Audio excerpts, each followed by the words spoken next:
El petróleo mexicano ha sido, desde hace más de un siglo, la gran tentación para los países anglosajones, especialmente la potencia del norte. Y desde que se estableció el neoliberalismo en México, AMLO ha sido el dolor de cabeza de estas naciones y prácticamente lo que ha impedido que la gran riqueza petrolera de México pase al poder de los extranjeros. Organizando marchas de protesta, cerrando pozos petroleros, encadenando las puertas de las cámaras de diputados y senadores para que no se puedan modificar leyes, recibiendo golpes y amenazas, AMLO y sus seguidores han sido las barreras que se han interpuesto entre los grandes poderes internacionales y el petróleo mexicano. Los detalles a continuación.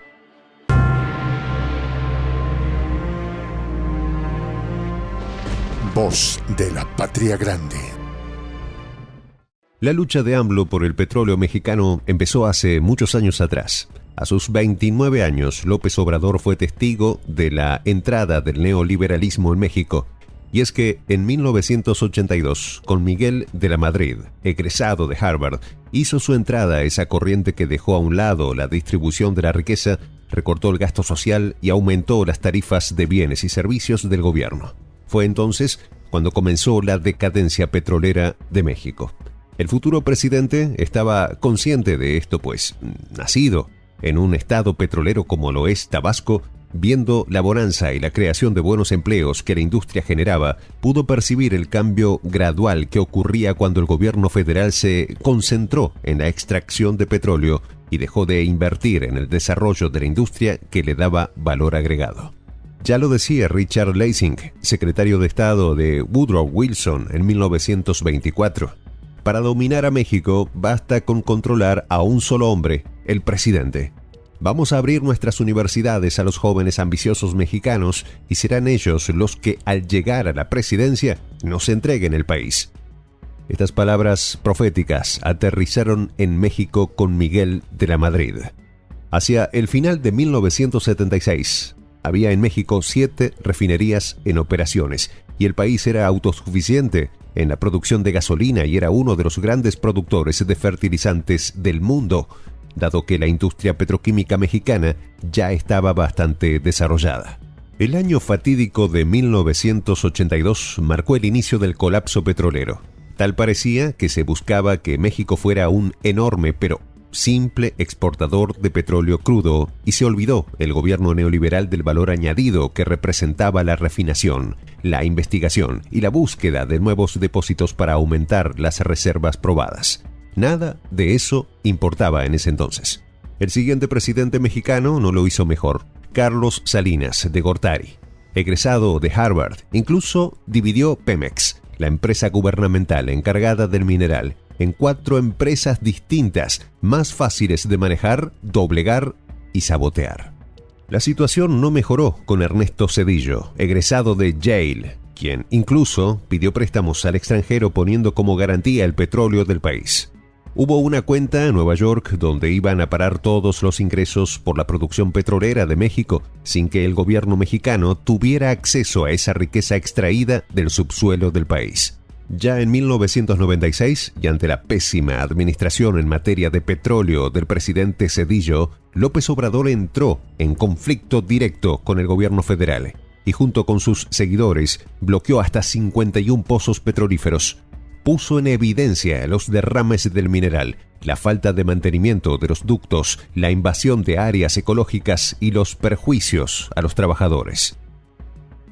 Durante estas acciones llevadas a cabo con la ayuda de miles de indígenas chontales y sus simpatizantes, la policía estatal intervino y golpeó, amenazó, arrestó y acabó a la fuerza con la protesta. De este desencuentro, López Obrador terminó descalabrado. Fue desde entonces que AMLO se convirtió en la piedra en el zapato de los que buscaban riqueza, pero solo para ellos. Ya para este político tabasqueño era claro que había que detener el saqueo, la mala administración, la pérdida de empleos que ocasionaba el cierre de refinerías, la paralización de las plantas petroquímicas, el convertir a México de exportador a importador de gasolina, de fertilizantes, de productos derivados de la industria que antes eran producidos en el país. Durante el período neoliberal, que terminó en 2018, ya se importaba la cuarta parte del gas que se utilizaba. Y mientras la Comisión Federal de Electricidad pagaba a la compañía Shell 750 millones de pies cúbicos de gas diariamente para poder producir electricidad, esa misma cantidad era quemada sin beneficio en las plataformas marítimas de Pemex. Un verdadero desastre económico. 18 plantas petroquímicas cerraron y el artículo 27 de la Constitución, aquel que establece que las riquezas del subsuelo son propiedad de la nación, ha sido el blanco de constantes ataques por parte de la oposición, dirigida desde arriba y desde afuera, para lograr, con la ayuda de los medios de comunicación vendidos al gobierno, los que mantenían al pueblo en calma, pero no a todos. La labor del futuro presidente fue en realidad titánica. Ya desde sus tiempos como político en su estado natal visitaba comunidades para hablar y exponer las injusticias sociales, y continuó haciéndolo por décadas enteras buscando que lo que ocultaban los medios nacionales fueran conocido por todos los habitantes del país. Esta labor continúa hasta el día de hoy. Ya desde 1986, AMLO escribía sobre la situación social en México, y en 2008 publicó su libro titulado La Gran Tentación, el petróleo de México, donde narra la historia del petróleo mexicano desde principios de siglo, en el período conocido históricamente como el Porfiriato, y como desde entonces las empresas extranjeras hacían y deshacían sin pagar impuestos al gobierno. Ningún presidente le había podido poner freno a las empresas petroleras extranjeras, y aunque en 1917 el general Venustiano Carranza impulsó el artículo 27 de la Constitución, donde, como ya decíamos, se establece que la riqueza del subsuelo es propiedad de la nación, en la práctica no había fuerza suficiente para lograr que la bonanza se quedara en el país. Fue otro general, Lázaro Cárdenas del Río, quien hizo valer esta ley en 1938, cuando expropió los bienes de las petroleras, escogiendo el momento justo para que no interviniera la petrolera del norte, que había amenazado con una invasión. Al estar ocupados con los preparativos para el conflicto mundial que se avecinaba, no podían distraerse con las acciones de Cárdenas. Influyó que los mexicanos habían dicho que, de darse una invasión, lo primero que harían serían incendiar los pozos petrolíferos. Este general, genio militar y político, es uno de los gigantes de la historia mexicana y es admirado abiertamente por el actual mandatario. No fue nada raro que la celebración anual de la expropiación fuera suspendida por años en el período neoliberal.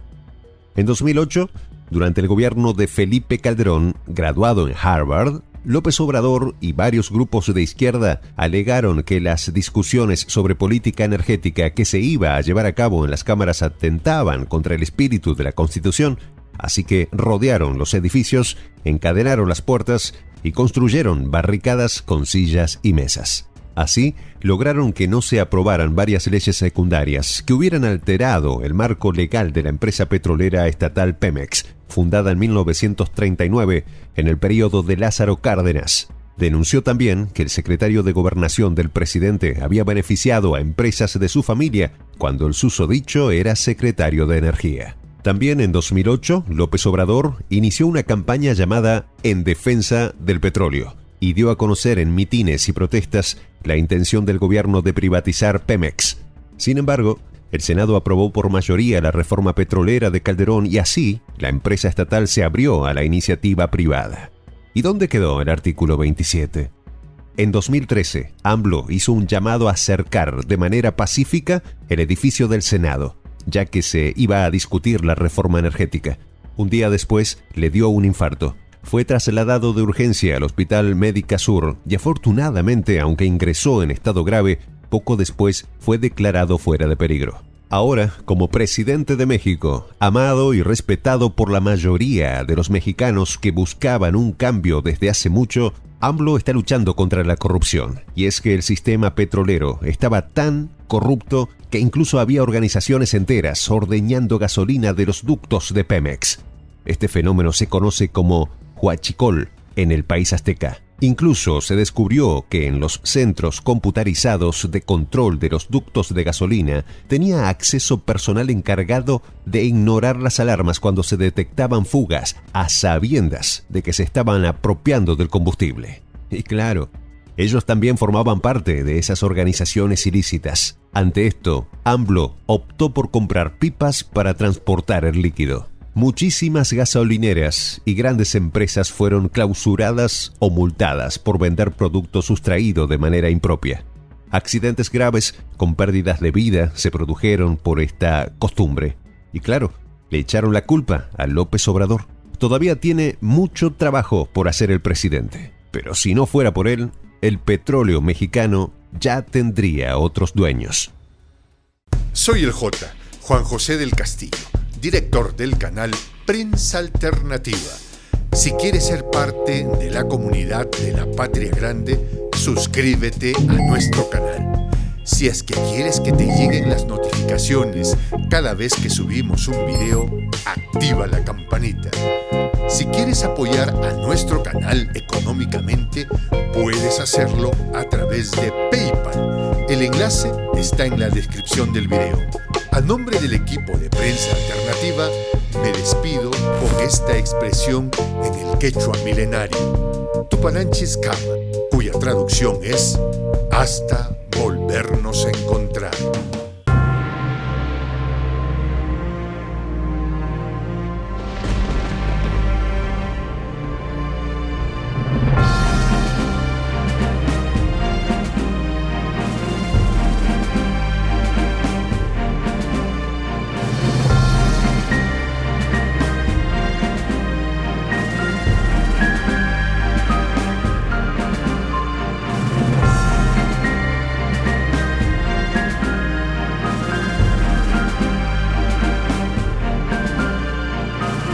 Voz de la Patria Grande.